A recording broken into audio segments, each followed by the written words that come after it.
Hello, everyone, and welcome to the second in our From Doing Yoga to Being Yoga talk series. I'm Barrie Risman, and I am the author of Evolving Your Yoga, 10 Principles for Enlightened Practice.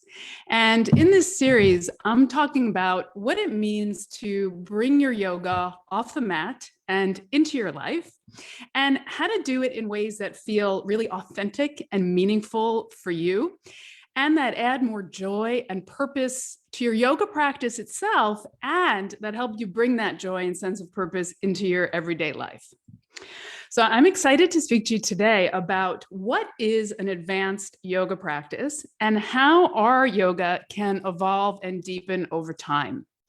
And I'm going to be sharing with you the three things that all the teachers that I interviewed for my book told me about how their practice has evolved and deepened over time. And what they shared with me was super helpful and empowering for me as a practitioner. And I think it will be for you too.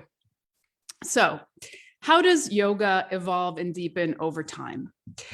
The first thing I want to say about this is that it's really not a question of if our yoga practice will evolve, but how our yoga practice will evolve.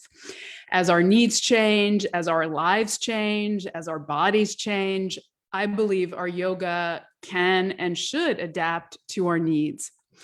So I think for all of us who are longtime practitioners, we need to get comfortable with and give ourselves permission for this idea that our postural practice will and should evolve to serve our changing needs, physically, energetically, mentally, and that it's okay to use yoga in the way that we want, to adapt it to meet our needs for our own intentions and goals. I think it's also really important to understand that practice can and will take different forms for us at different times, on different days, and we should expect and even welcome that as a natural evolution in yoga. So the ways that our practice will evolve and deepen will be different and unique for all of us. And this is why I think knowing how to deepen and shift and evolve one's practice is a really important skill for anyone who's on the path of yoga for the long haul, anyone who wants to continue over time. We want to have that framework, the context and the understanding to support that process of evolution, rather than feeling like we should be able to be doing the same thing over the years and have it keep working for us. We have to know how to change our practice. There are seasons in practice. There are different modes of practice. And I think as committed students, we can learn how to embrace these seasons and these modes of practice for our longevity in yoga. And as we do this, I think the nature of an advanced practice or deepening practice might shift and change for us. You know, I think about my own evolution over now, what's been 28 years of yoga practice. I'm 51 now. I started asana practice when I was about 23.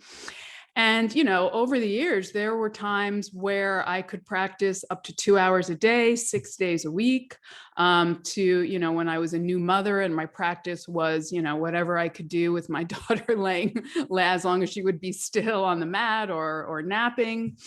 To now, where asana is still a very important part of my yoga practice, but what I do on the mat has changed, and I am really leaning on my morning meditation and contemplation practices more, my study practices a lot more. So asana still plays a really important role for me, but definitely it has shifted and changed and evolved over time, as well as what the practices that constitute yoga for me have changed.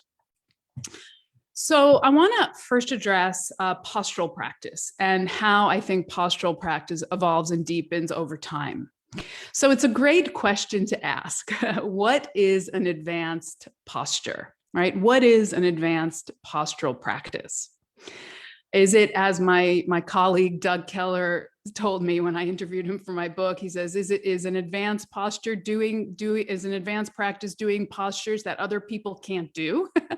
Of course not, right? But that's the way we sometimes think about it.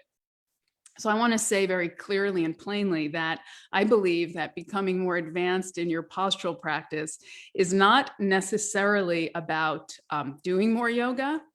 achieving more challenging poses, or even working harder. I think an advanced asana practice is really marked by our ability as practitioners to penetrate the depth of our experience, to become more sensitive in that way. When experienced students ask me if a particular class level is too easy for them, I always tell them that the most basic class can be the richest. We can go super deep just by standing in Tadasana. So rather than external accomplishment, I think an advanced asana practice really calls on us to refine our awareness, to expand our capacity for listening, for noticing, for feeling, for sensing.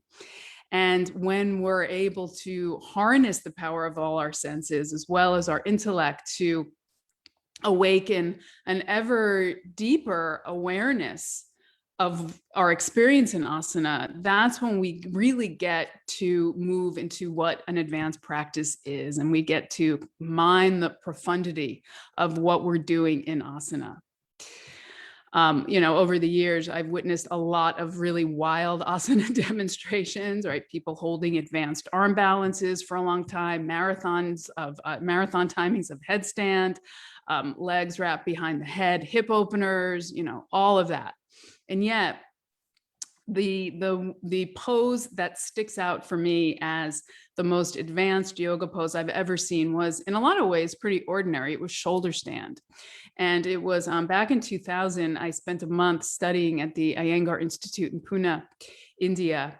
And at that time, BKS Iyengar was there almost every day. He was doing his practice in the back. And I would often catch a glimpse of him doing his practice. And one day I saw him performing shoulder stand. And I was just captivated. I mean, not only was he there completely still, not moving, holding the pose for a very long time, but throughout the time he was holding the pose, his entire body was radiant. It was really glowing. It was like I could see energy pulsing through every limb, every toe, every part of his body. It was really it's hard to convey in words, actually, how I knew this, but seeing him, it was just obvious to me that this was the state of yoga. Every part of his body was just alive with consciousness. And just watching him, I felt energized. I felt more self-aware. I felt a transmission of sorts of being drawn into that state just by watching him. So I go back to that moment as a great lesson for me in advanced asana practice. And, of course, we learn a lot by watching other people practice asana. We look a lot, we learn a lot by seeing what other people are doing. And because many yoga poses are just physically beautiful, and we use visual mediums to convey our love for yoga, and our enthusiasm for practice, our adeptness. There is a tendency, I think, to define an advanced practice often by the externals, right? By how physically complex it is, how difficult a pose is to achieve. But a photo can't really capture the level of awareness and sensitivity and inquiry that we are capable of experiencing in asana practice. It can't really fully convey the inner experience of a posture and the effect it has on us as human beings and the lessons we can gain from really mining the depth of our postural practice. And I think all of these are the more subtle, truer qualities of an advanced practice. So, I don't mean to say that there isn't a place for practicing or working toward challenging poses in our asana practice. I think there are a lot of really good reasons and things we can learn from practicing postures that challenge us. Practice working toward challenging poses helps us learn about ourselves in so many ways, right? It helps us learn how to respect and honor our boundaries. We can cultivate so many wonderful virtues like humility, fortitude, perseverance, maybe courage, humility, self-acceptance, right? Through working toward the journey of working toward more complex or challenging poses. Challenging poses help us learn how to breathe and stay centered in stressful situations, which we can then take into our lives. They can help us cultivate a playful, lighthearted attitude, right?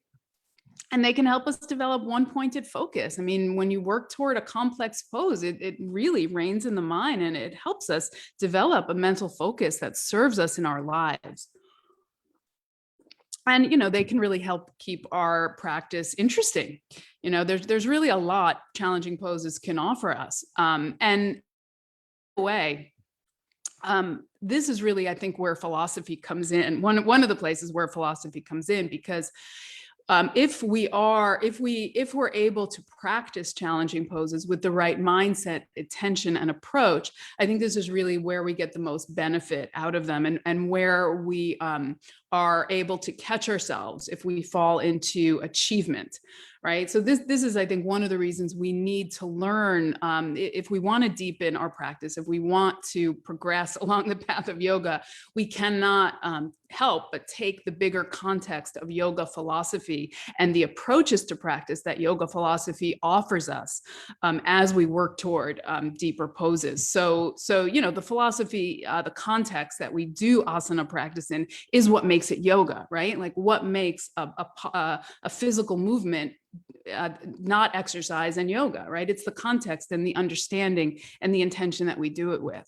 And so this is why in my weekly on-demand classes, every class starts out with an introductory talk where I set the philosophical context and I give a theme that allows students to deepen and expand their understanding of what asana practice can really be about. So you definitely need the philosophy to deepen your practice for sure. So it's not that there isn't a place for challenging ourselves in practice, but I think it's misguided to assume that just because we can't achieve fancy poses, that our practice isn't advanced. So I want to go beyond postural practice now, because I think that is actually really where the advanced practice lies, not on the mat, but in our lives. I often say, the most advanced yoga practice is the one that's part of your life. So I want to talk about that. Now, before we dive into that, I do want to take a moment and let you know that this series of Facebook Live talks is made possible through the support of Offering Tree. Offering Tree is an all-in-one, easy-to-use platform that makes it easy for yoga teachers and wellness professionals to sell courses, teach classes, manage memberships, and more with just one account. So if you've been feeling overwhelmed when it comes to your online classes and your online presence, Offering Tree can really help you save time, energy, and money. They have a super user-friendly platform that allows you to create a website in under 30 minutes. And they make it really easy to teach online, send Zoom links, and accept payments. So as you grow your business, Offering Tree's free resources and supportive community will also be there for you every step of the way. And as I've gotten to know the team at Offering Tree over the past few months, another thing I've noticed that really makes all the difference to me, and maybe to you too, is that they're a company that really cares about us supporting community, supporting independent yoga teachers, and the wellness industry overall.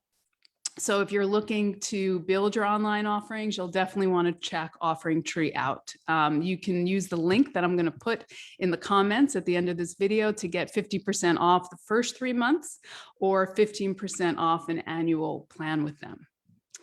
Okay, so back to how practice evolves and deepens over time.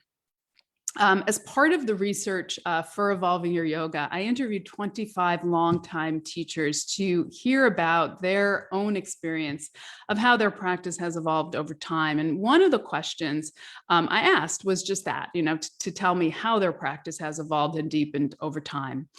And there were several things that almost all of them told me, and I want to share 3 of them with you, and you might see your own journey in these as well. So the first thing that they shared, how their practice has evolved over the years, is that it has gotten more subtle over time.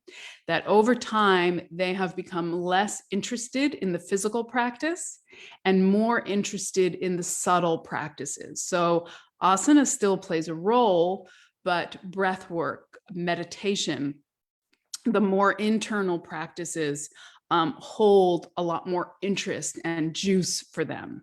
So there is a movement over time from gross to subtle. And of course, this mirrors the 8-limb path, the framework of the koshas, and the various models for who we are and for the journey of yoga itself in the tradition as one that goes from gross to subtle, that moves from external to internal. And I think that this also commonly happens for many of us over time. So a lot of the teachers shared that they're not necessarily doing more asana, but what they're doing feels deeper. They're penetrating the depth of asana. As I talked about earlier, they've distilled what really works for them, and that's what they practice. And then they're going deeper in other ways through breath work, through meditation, through philosophy study, et cetera. So that's the first thing, that there's a movement over time from gross to subtle, less interest in the physical practice, more interest in the more subtle practices. The second thing they told me was that over time, there is less and less separation between yoga and the rest of their lives. And so practice gets more integrated. In other words, it becomes a way of life, becomes part of who they are. It's not a separate person on the mat. There's just less and less distinction as yoga gets integrated into every part of their lives. And one way I also think about this kind of integration is that as students over time, we find ways to expand the benefits of practice in our lives. And to do this, I think we need to also expand our ideas of what yoga practice can be. So yes, of course, yoga remains the formal practices we do on our mat or on our cushion.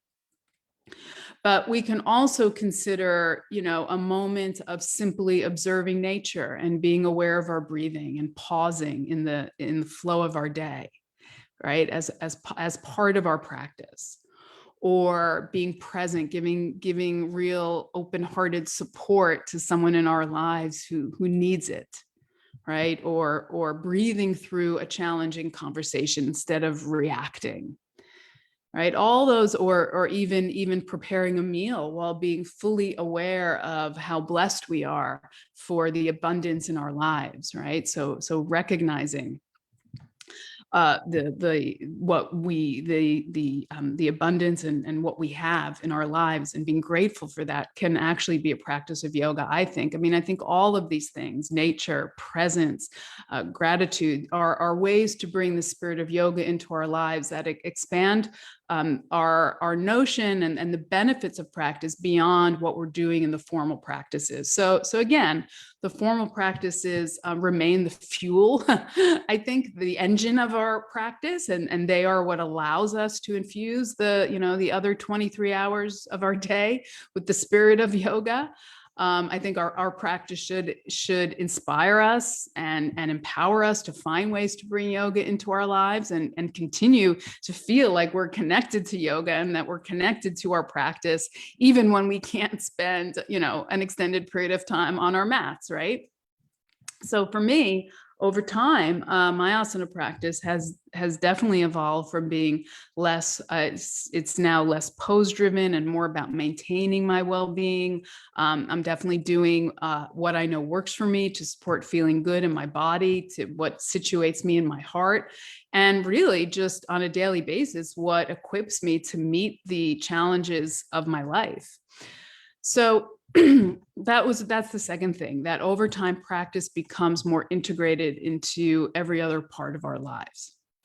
And then the third thing these teachers shared with me was about the importance of independent practice, that in almost every case, their personal practice has been an essential component of how their practice has deepened over time. That the most impactful ways they have learned and gained depth in yoga hasn't only been in the classes and the workshops and the trainings they've done, but in their personal practice and in their commitment to maintaining a personal practice over time. So this is something that I'm very passionate about for every committed, dedicated student, and definitely for teachers, right? What we do when it's just us and our mat with no one else telling us what to do. This is how we make practice our own. This is how we develop a personal engagement and relationship with our practice. And if we're teachers, our personal practice is, I believe, what really makes our practice, makes our teaching come alive. That when we're able to speak from our experience and we have maintained a connection to keeping our experience and our engagement with yoga over time, that is when we get more impactful as a teacher. And it definitely takes an effort, right? It doesn't come automatically. We have to learn how to continually recommit. And I think hopefully learning how to evolve and shift our practice to meet our needs will help us in that endeavor. It will help us to stay enthusiastic.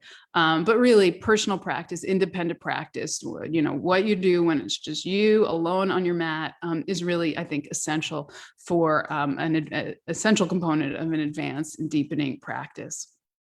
So I do want to let you know that if you're wanting some support to rekindle your enthusiasm and commitment to your personal practice, definitely download my free guide to home practice. I wrote it for this exact reason, because I think it's such an important thing. And I also know it is not necessarily easy. So you can go to my website, which is my name, and just you can click and you'll get the download. It's a free guide. It has tips, it has sequences to practice, etc. And also, you may want to check out my weekly classes at barrierisman.com. Teachers all over the world use my on-demand classes to deepen their practice and inspire their teaching. I drop a new class every Saturday morning. And as I said, it always includes a philosophy talk. So you're not only refining your experience and understanding of asana practice, but you're gaining more depth and knowledge of the wisdom teachings of our tradition. So I'd love to share them with you. So thank you so much for joining me for this episode of From Doing Yoga to Being Yoga. See you next time. See you next week, same time. And until then, I'm wishing you all the best. Bye for now.